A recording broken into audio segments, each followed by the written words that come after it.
Assalamualaikum warahmatullahi wabarakatuh. Halo teman-teman semuanya. Kami dari kelompok 5 akan mempresentasikan bab Motivation from Concept to Application. Next. Pada bab sebelumnya, kita sudah belajar tentang konsep-konsep teori motivasi.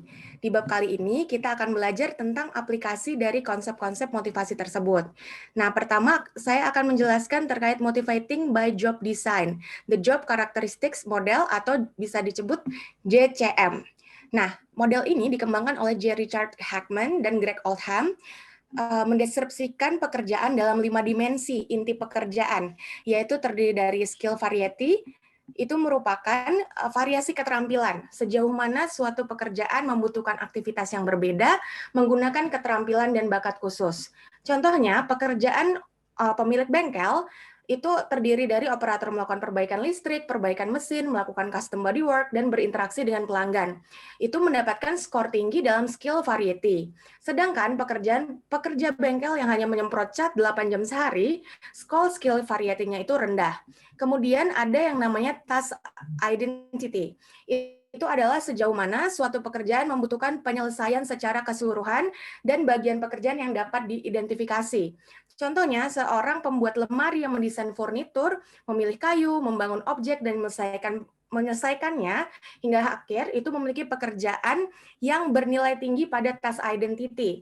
Sedangkan pekerjaan dengan skor task identity yang rendah itu misalnya adalah menjalankan mesin hanya untuk membuat kaki meja.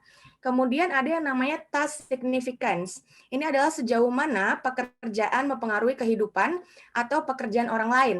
Contohnya pekerjaan perawat yang membantu pasien di ICU rumah sakit, nilai task significance-nya itu tinggi. Sedangkan tugas penyapu lantai di rumah sakit, nilai task significance-nya rendah. Kemudian ada yang namanya autonomi. Ini merupakan sejauh mana pekerjaan memberikan kebebasan, kemandirian, dan kebijaksanaan dalam menjadwalkan pekerjaan dan menentukan prosedur untuk melaksanakannya. Contohnya, seorang manajer penjualan yang menjadwalkan pekerjaannya sendiri, kemudian menjaga kedekatan dengan penjualan dengan konsumennya sendiri, itu memiliki otonomi yang tinggi. Sedangkan seorang SPG yang diharuskan mengikuti standar otonomi pekerjaan yang lebih rendah. Kemudian yang terakhir itu adalah feedback. Adalah sejauh mana aktivitas kerja menghasilkan informasi yang langsung dan jelas tentang kinerja kita sendiri. Contohnya pekerjaan dengan feedback tinggi misalnya menguji dan memeriksa iPad. Sedangkan yang rendah contohnya adalah pekerja pabrik yang tugasnya hanya memasang komponen-komponen di dalam iPad itu. Next.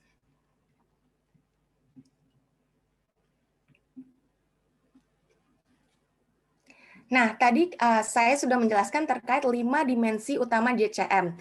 5 dimensi dari JCM itu sendiri.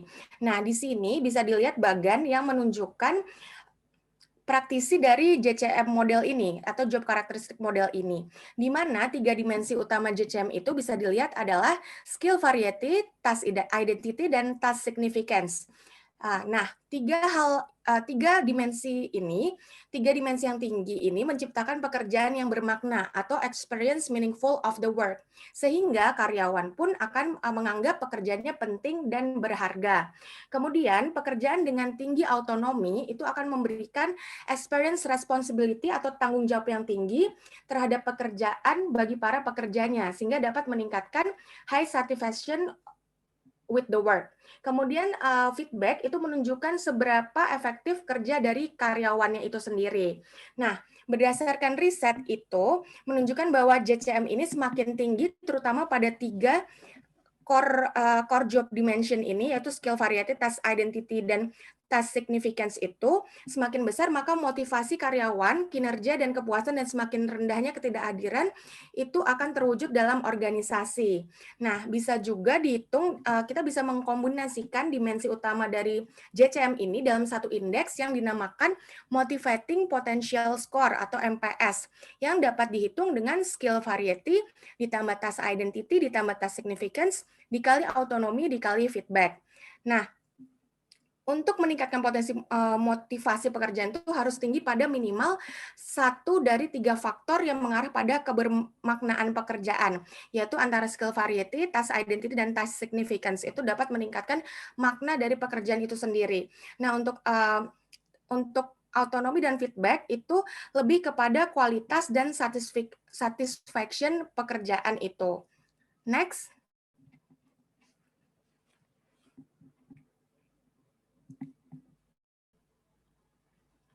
Nah, selanjutnya itu terkait job redesign. Ini merupakan aplikasi dari konsep JCM tadi.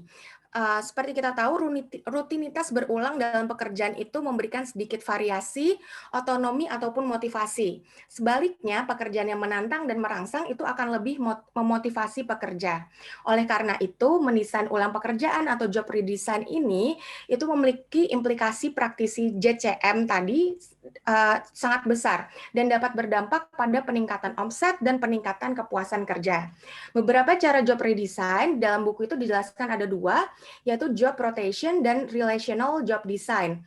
Nah, alternatif yang bisa dilakukan apabila pekerja itu mengalami over routinization atau rutinitas yang berlebihan itu adalah job rotation atau rotasi perpindahan karyawan secara berkala dari satu tugas ke tugas lainnya dengan persyaratan keterampilan serupa di tingkat organisasi yang sama. Juga disebut sebagai cross training. Manfaatnya, berdasarkan riset, penggunaan rotasi kerja ini telah terbukti meningkatkan kepuasan kerja dan komitmen organisasi. Nah, rotasi kerja ini juga dapat mengurangi kebosanan, meningkatkan motivasi, dan membantu karyawan memahami kontribusi pekerjaan mereka untuk organisasi. Namun, rotasi kerja ini juga memiliki kekurangan atau drawbacks, yaitu yang pertama, pekerjaan yang dilakukan berulang kali itu bisa jadi kebiasaan dan rutinitas yang which is memberikan manfaat bagi organisasi, sehingga pengambilan keputusan itu bisa lebih otomatis dan efisien, tanpa perlu pertimbangan yang terlalu lama. Kedua, biaya pelatihan itu bisa meningkat bila setiap rotasi itu membutuhkan satu pelatihan juga.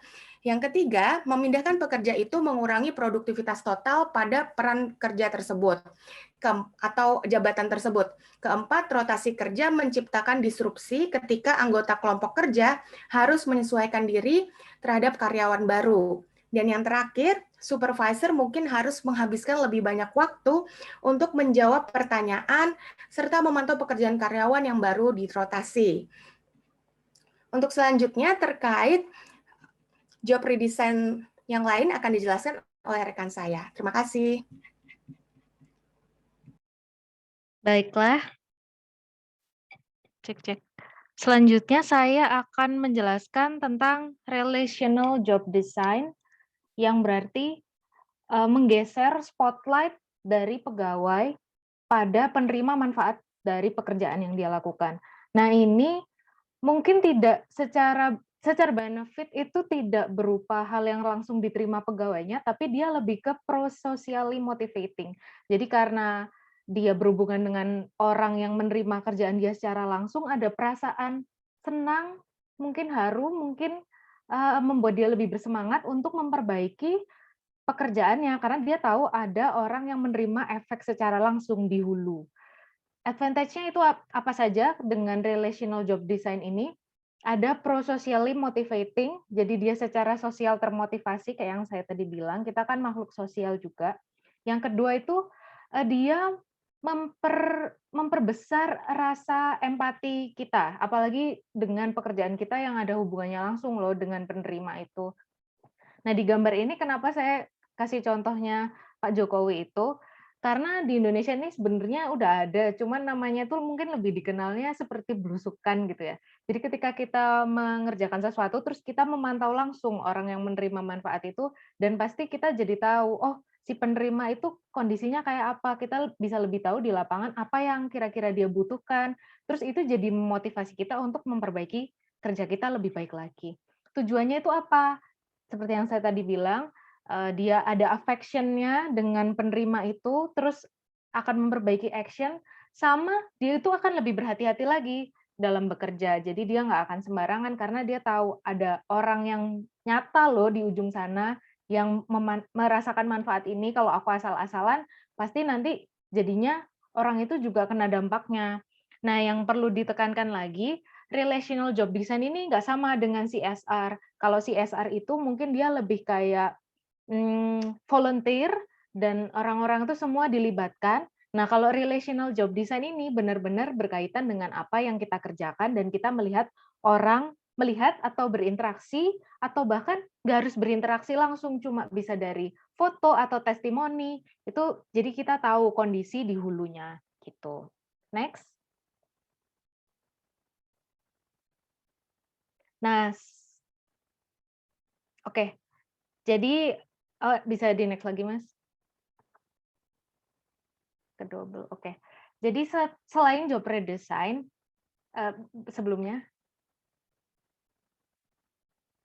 Oke, jadi selain job redesign, ada alternatif work arrangement yang lain. Jadi dia nggak perlu ngedesain ulang, hanya saja kita membuat sedikit adjustment untuk aspek-aspek di luar pekerjaan itu sendiri yang bisa membantu si pegawai untuk dia tetap merasa termotivasi dan engage dengan kerjaannya. Yang pertama ada flex time atau flexi working time, atau kita bisa tahu di kantor ada yang menyebutnya dengan flexible working hours, kayak gitu tuh sama. Jadi orang itu diharuskan bekerja di common period, tapi ada periode di mana dia bisa memilih jam kerjanya. Misalnya jam 9 sampai jam 3 sore dia harus ada terus, ketika dihubungi bisa, tapi ada 2 jam sisanya either dia bisa taruh di pagi atau di sore. Jadi itu benar-benar terserah dia mau naruh si 2 jam itu di kapan. Yang penting ketika di total dia bekerja sesuai waktu yang diminta oleh perusahaannya. Nah, benefit-nya apa dari flexi time ini? Orang itu bisa menyesuaikan diri dengan kegiatannya dia sendiri gitu. Jadi akan mengurangi absenteeism atau ketidakikutsertaan dalam aktivitas di perusahaan itu atau di organisasi itu. Yang kedua itu dia increase productivity karena orang itu bisa memilih bekerja di jam yang dia itu produktif. Dia nggak dipaksakan, mungkin dia bukan morning person terus nggak harus bangun pagi, dia bisa bangun siang di jam yang common period itu, lalu mengerjakan sisanya di malam hari. Jadi dia akan lebih produktif karena dia tahu di pukul berapa dia akan lebih bersemangat atau berenergi gitu. Yang ketiga itu reduce overtime expenses, karena tadi seperti yang dikaitkan di nomor 2, karena dia produktif di jam yang sudah tersedia, dia nggak perlu lagi mengambil lembur.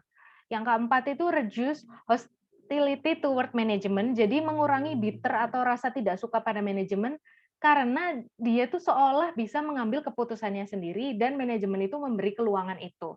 Jadi orang tuh akan lebih respect dengan organisasi yang dia tempati itu. Yang kelima ini juga nggak kalah penting di negara ini, jadi mengurangi macet, mengurangi polusi. Dengan adanya fleksibel ini, jadi orang itu bisa nggak harus ke kantor juga atau ke kantor tapi di jam yang berbeda. Jadi traffic itu akan lebih lancar. Yang keenam, mengurangi telat.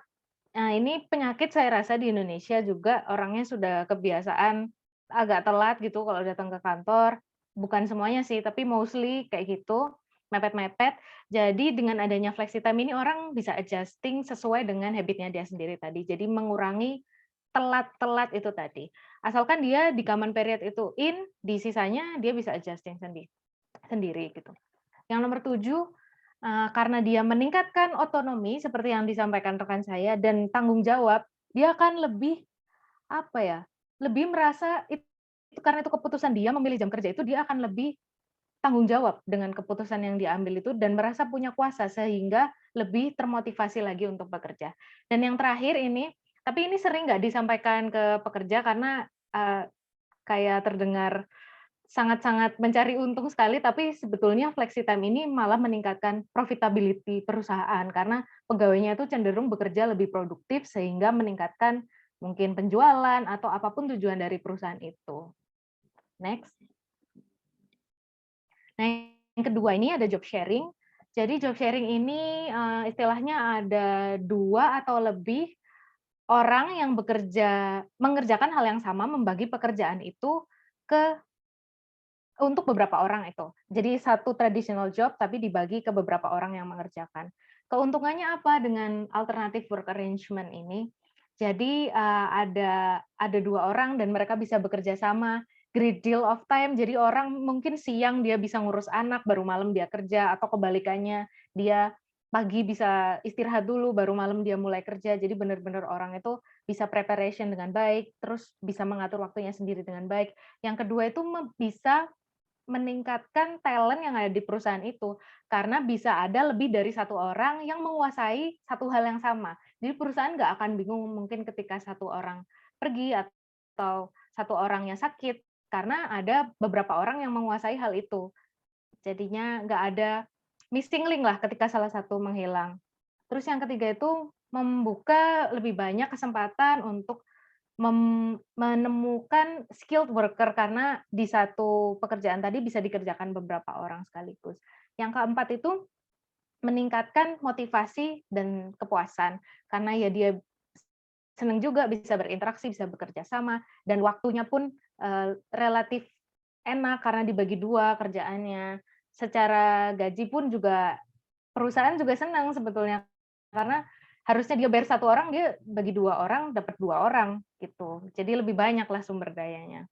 Nah, ada drawback-nya juga karena mempekerjakan lebih dari 1 orang untuk hal yang bisa dikerjain 1 orang tadi. Susah nemuin orang yang kompatibel satu sama lain, jadi pasti ada crash atau dari skill atau ilmunya nggak match, kayak gitu. Dan yang kedua ini, mahal juga sebetulnya. Mungkin membayar gajinya lebih murah karena dia lower than ordinary salary.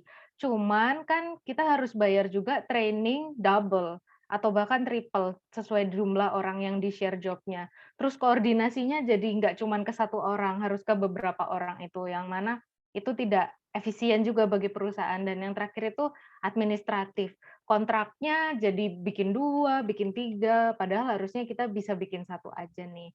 Tapi hal ini tadi itu memang bisa mungkin mengubah suasana dan membuat pegawai jadi lebih termotivasi. Yang selanjutnya telecommuting akan dibahas oleh teman saya.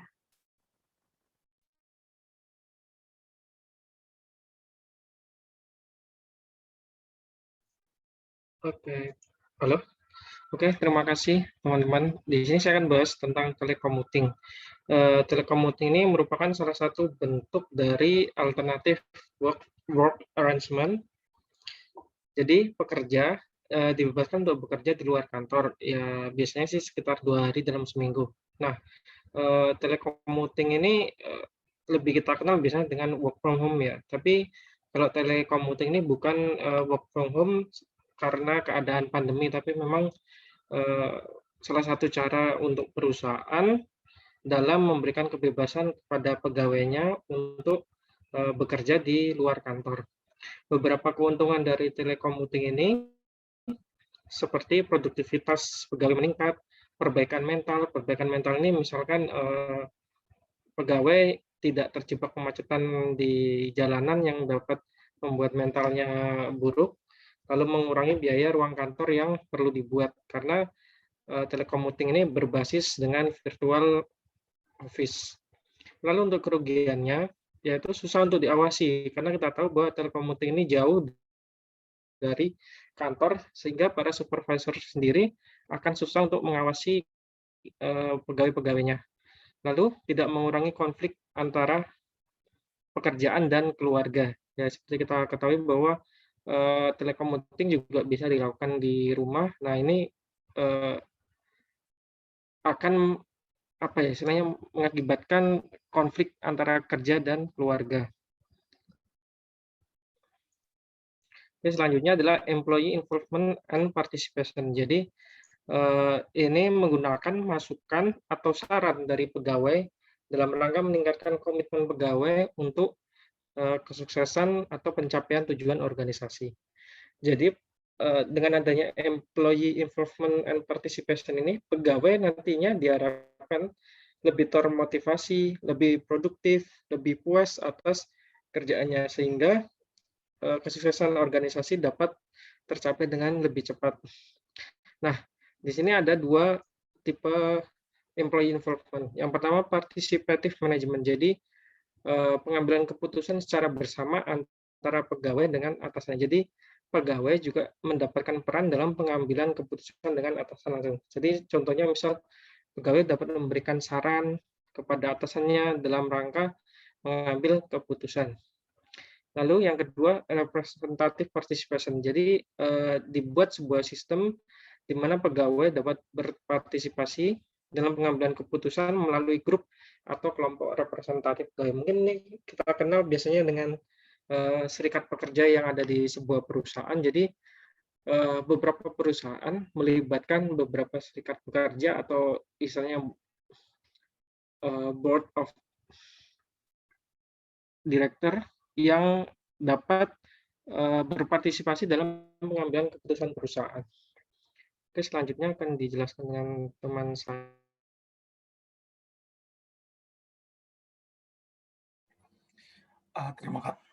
Terima kasih Mas Apri. Ini saya akan menjelaskan tentang using rewards to motivate employees. Artinya mungkin di sini akan lebih banyak bercerita tentang menjelaskan tentang bagaimana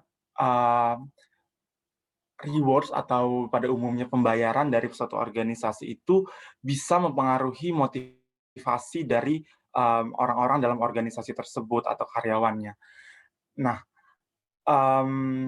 di sini ada studi, mungkin sebelumnya memang untuk memotivasi employee memang tidak hanya reward saja gitu. Kita sudah mempelajari di chapter 3, tapi ini merupakan salah satu faktor yang sangat penting untuk memotivasi employees. Jadi ada studi yang menunjukkan gitu ya, bahwa 45% dari employer berpikir bahwa bahwa masalah rewards inilah yang menyebabkan top talent-nya menghilang dari organisasinya. Dan ada 71% dari top performers di suatu organisasi menganggap bahwa masalah rewards menjadi key factor dari hilangnya talent dari suatu organisasi. Nah, di sini bisa kita simpulkan bahwa baik employers maupun top performers employee pun berpikir bahwa ya rewards ini menjadi salah satu faktor yang sangat penting untuk memotivasi employee. Nah, di sini kita bisa melihat di sini kita akan mempelajari tentang dua hal rewards. Yang pertama, bagaimana suatu organisasi membayar employee-nya relatif terhadap organisasi lain gitu. Jadi apakah dia cukup tinggi, apakah dia ya standar atau dia kurang gitu dibandingkan dengan organisasi lain gitu. Dan juga ada hal kedua, yaitu bagaimana suatu organisasi bisa bisa memberikan bisa memberikan rewards berdasarkan kontribusi yang diberikan dari employees-nya. Jadi di-recognize gitu kontribusi dari setiap individual di organisasi tersebut. Nah, selanjutnya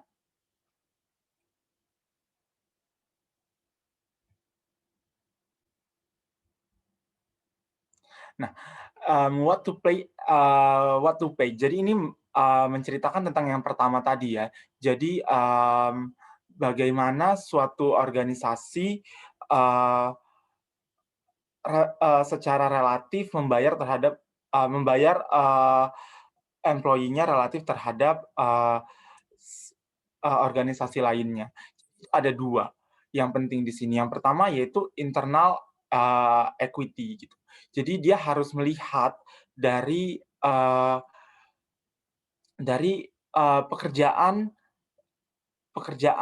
maksudnya jenis pekerjaan yang akan diberikan terhadap seseorang. Nah, itu menjadi pertimbangan. Dan pertimbangan yang kedua, bagaimana competitiveness dari organisasi tersebut membayar dengan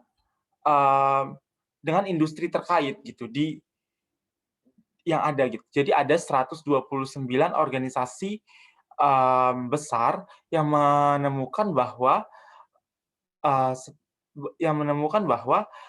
orang-orang yang memperoleh competitive pay level gitu ya akan memiliki moral yang lebih tinggi dan juga akan lebih produktif, dan ini akan menyebabkan customer yang dilayani mereka akan lebih puas juga. Namun ini harus istilahnya ada trade-offs, karena di banyak organisasi pengeluaran terbesar yaitu adalah pembayaran pembayaran gaji pegawainya gitu. Jadi ini memang harus bisa di-manage oleh suatu organisasi seberapa mampu mereka untuk melakukan pembayaran terhadap orang-orang yang bekerja di organisasi mereka. Mungkin next.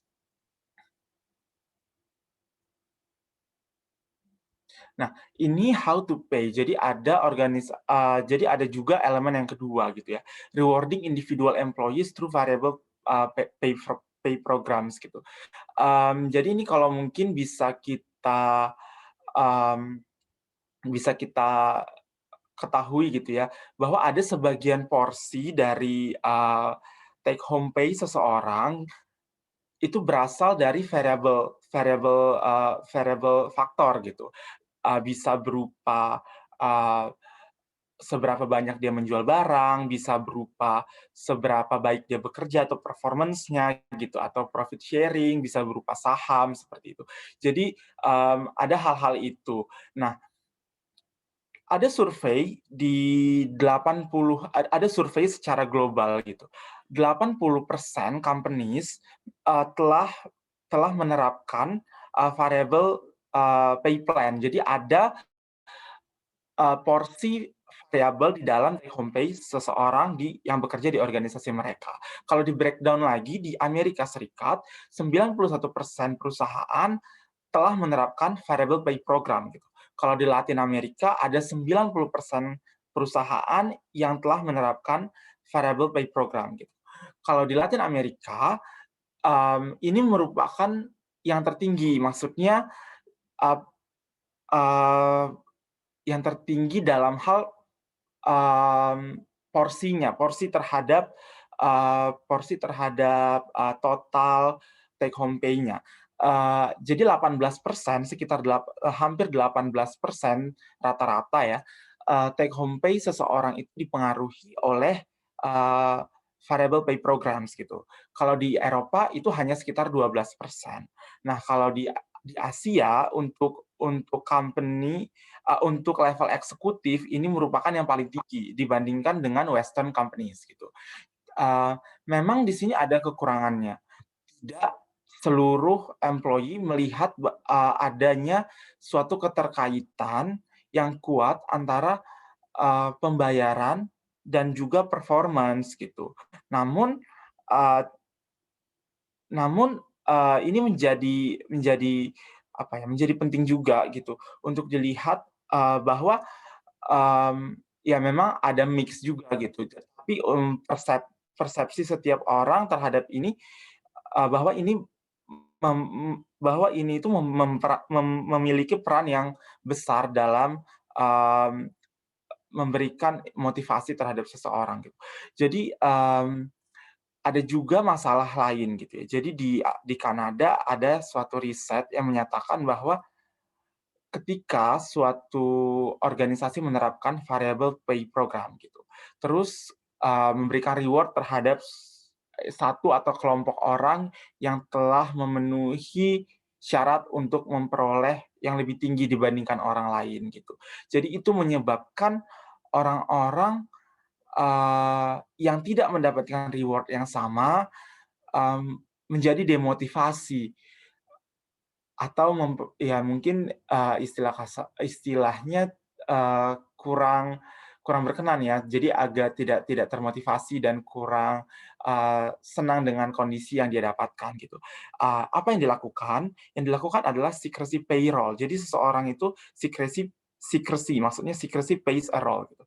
Jadi pembayaran variable pay programs ini bersifat rahasia gitu. Jadi tidak diumumkan atau tidak dibuka lah secara terbuka terhadap seluruh orang di organisasi tersebut ataupun terhadap umum.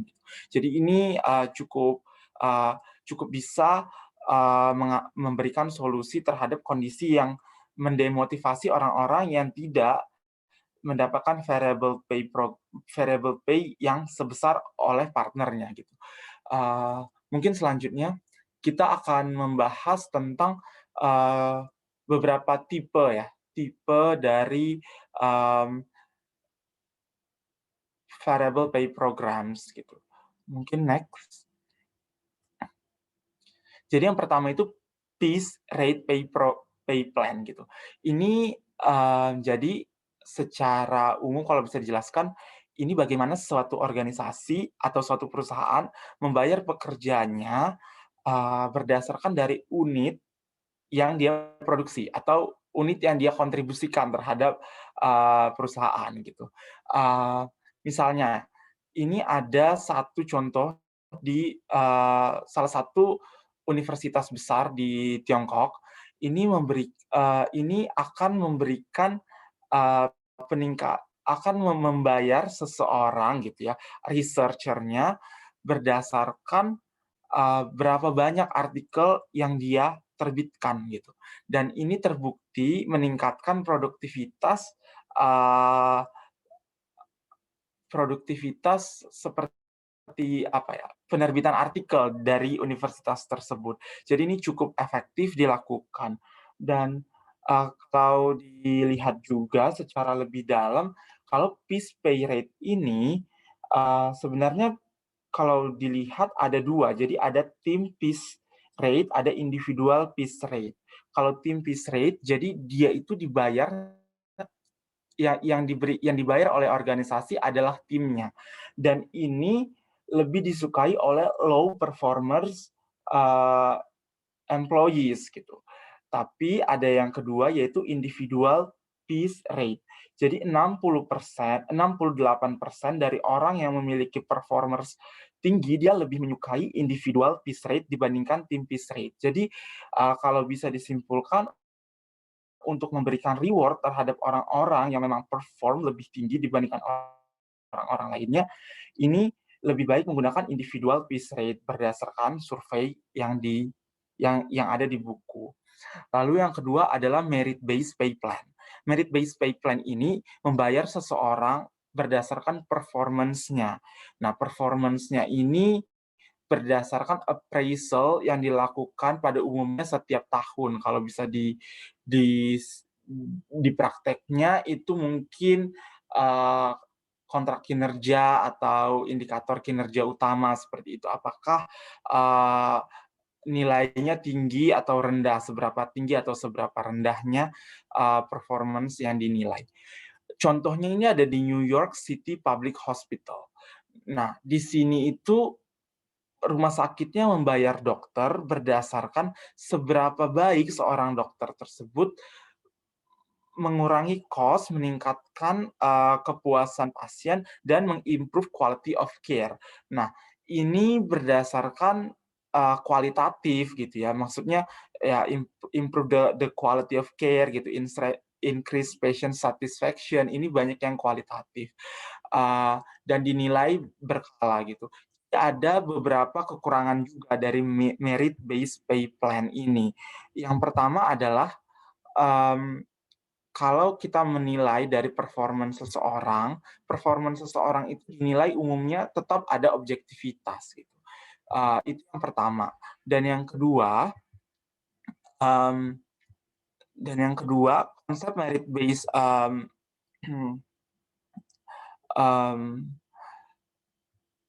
sorry, dan yang kedua itu ada, bias-bias yang dapat dilakukan, ya ini sebenarnya subjektivitas juga, tapi, banyak bias-bias yang terjadi ketika melakukan, performance, appraisal. Nah, disinilah yang menjadi kekurangan dari merit based plan, merit based pay plan tersebut. Nah, mungkin untuk selanjutnya akan dijelaskan oleh teman saya. Ya, terima kasih. Setelah kita memahami tentang piece rate pay dan merit based pay plan, ada 3 opsi lainnya dari tipe variable pay programs, yaitu bonus, profit sharing plan, dan ESOP atau Employee Stock Ownership Plan. Bonus sendiri itu merupakan pay plan yang memberi penghargaan kepada karyawan atas kinerja terkini. Ini kalau misalnya yang merit based pay plan kan berdasarkan performance historis ya. Nah, kalau bonus ini berdasarkan kinerja terkini. Biasanya jumlah bonus ini bergantung pada kinerja individu atau organisasi atau kombinasi keduanya. Di studi yang di buku disebutkan kalau misal persentase dari bonus ini tinggi gitu dari gaji keseluruhan, produktivitas itu suatu perusahaan itu meningkat. Dan ini menunjukkan kalau pekerja itu termotivasi dalam meningkatkan kinerjanya. Tapi ini bisa menjadi bumerang bagi pekerja yang menganggap seolah-olah bonus ini bukan merupakan bonus, tapi merupakan sesuatu yang tetap dari pendapatan tahunan yang diharapkan. Salah satu cara ngeboost motivasi terhadap bonus ini yaitu mengkategorikan bonus dalam dalam sub-sub gitu. Jadi kayak seolah-olah pekerja nanti akan bekerja keras untuk mendapatkan bonus di tiap sub kategori itu. Seperti kayak misalnya bonus prestasi atau bonus ada sub keahlian, ada bonus retensi, seperti itu. Selanjutnya terkait profit sharing plan, ini sebuah rencana bagi hasil yang mendistribusikan kompensasi berdasarkan formula yang dirancang terkait profitabilitas perusahaan. Kompensasi ini dapat berupa pengeluaran tunai langsung atau alokasi opsi saham khususnya bagi manajer puncak. Profit sharing plan ini bisa meningkatkan motivasi dan komitmen karyawan. Namun, memang tidak berfungsi dengan baik bila tidak ada laba yang dilaporkan. Kenapa ini bisa meningkatkan motivasi karyawan? Karena karyawan merasa secara psikologis mereka memiliki perusahaan gitu, ikut andil dalam kepemilikan perusahaan. Lalu terkait ESOP, maaf maksud saya tadi bukan ikut andil dalam kepemilikan, namun lebih terhadap ikut andil dalam pencapaian profit yang dicapai oleh perusahaan. Terus yang selanjutnya yaitu ESOP. Nah, di ESOP inilah terkait psikologis kepemilikan dari perusahaan yang bisa memotivasi karyawan. Di sini programnya itu di mana karyawan tuh memperoleh saham seringkali di bawah harga pasar gitu, sebagai bentuk tunjangan bagi mereka. Ini meningkatkan kepuasan dan inovasi karyawan, yaitu karena secara psikologis seolah-olah kayak sebagai pemilik juga gitu. Ini perlu ditekankan, maksudnya ini perlu diedukasi bagi karyawan terkait status bisnis dan kegunaan dari ESOP ini, agar karyawan merasa bahwa ini tuh bisa memotivasi kinerja mereka. ESOP ini juga bisa mengurangi perilaku nggak etis dari manajemen puncak. Karena kenapa? Karena kan dari stoknya dibagi-bagi ke karyawan, nggak sepenuhnya milik top manajemen.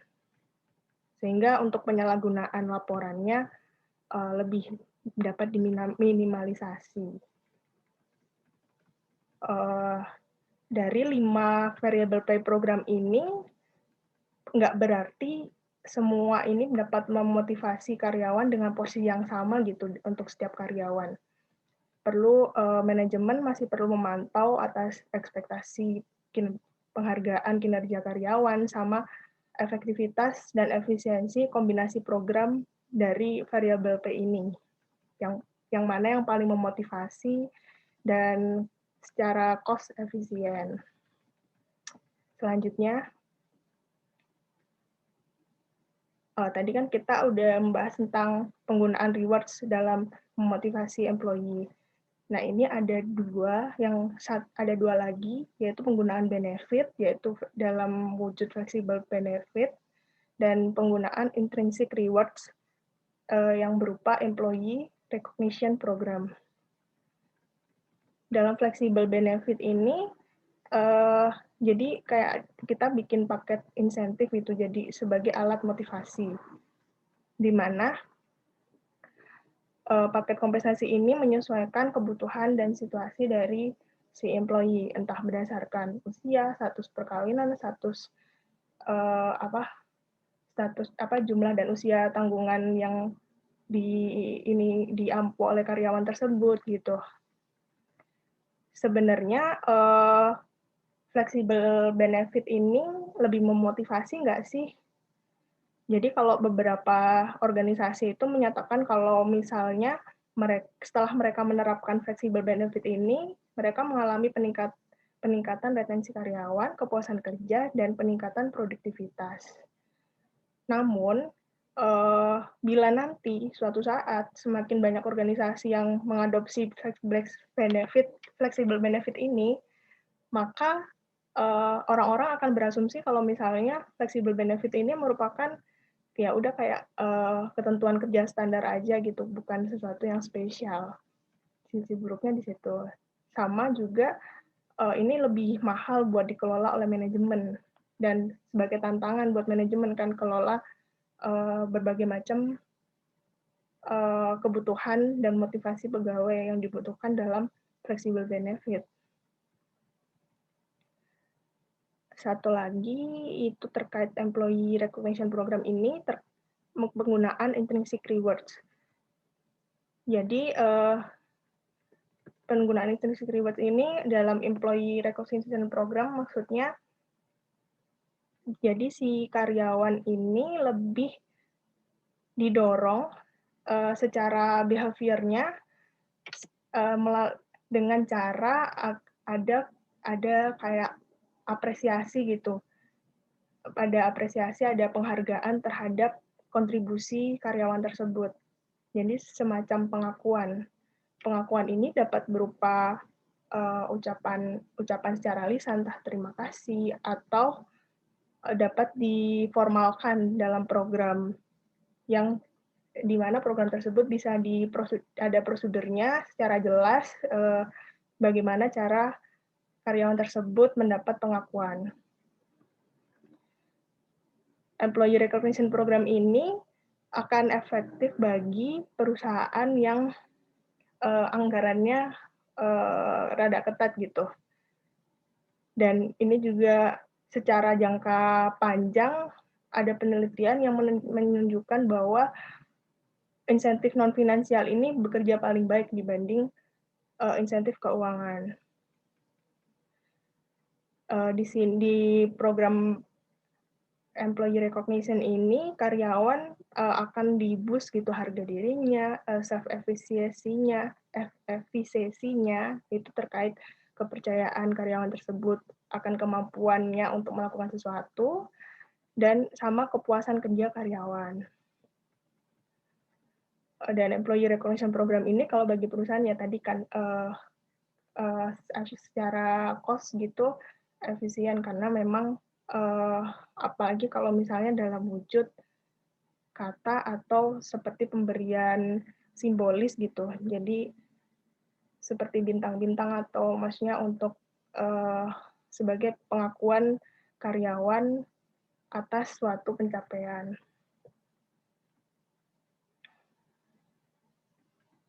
Tapi perlu diperhatikan bagi manajemen bahwa misal ini sebetulnya harus prosedurnya jelas karena ini nanti terkait dalam kepastian keadilan bagi karyawan gitu atas pengakuan tersebut.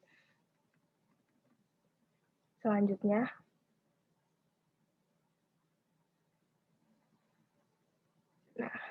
ini hanya addition ya. Jadi kalau bagi manajer apa sih yang perlu dilakukan? Yang pertama, mengenali perbedaan individu. Jadi harus memahami karyawan itu seperti apa, terus jadi bisa merancang pekerjaan agar selaras gitu untuk kebutuhan individu sama memaksimalkan potensi dari karyawan. Terus menggunakan tujuan dan umpan balik dan feedback. Ini maksudnya jadi karyawan tuh harus dikasih tahu terkait tujuan dengan tegas dan spesifik, dan karyawan juga harus dapat informasi terkait umpan balik dari bila mereka mencapai tujuan itu gitu. Terus mengizinkan karyawan untuk berpartisipasi dalam keputusan. Ini maksudnya jadi kayak ngelibatin karyawan dalam netepin tujuan kerja, milih tunjangan, sama nyelesain masalah produktivitas sama kualitas kerja. Terus ngaitin reward sama performance. Ini maksudnya kayak jadi suatu imbalan tuh bisa dikaitin sama kinerjanya dan karyawan paham atas hubungan antara reward sama performance-nya. Terus memeriksa sistem dari equity-nya. Ini maksudnya karyawan tuh harus memahami kalau misalnya upaya sama hasil individu itu bakal jelasin perbedaan gaji sama penghargaan lainnya yang mereka terima. Itu yang perlu diperhatikan oleh manajer. Next. Sekian presentasi dari kelompok kami. Semoga bermanfaat. Sampai jumpa di diskusi kelas hari Jumat. Terima kasih.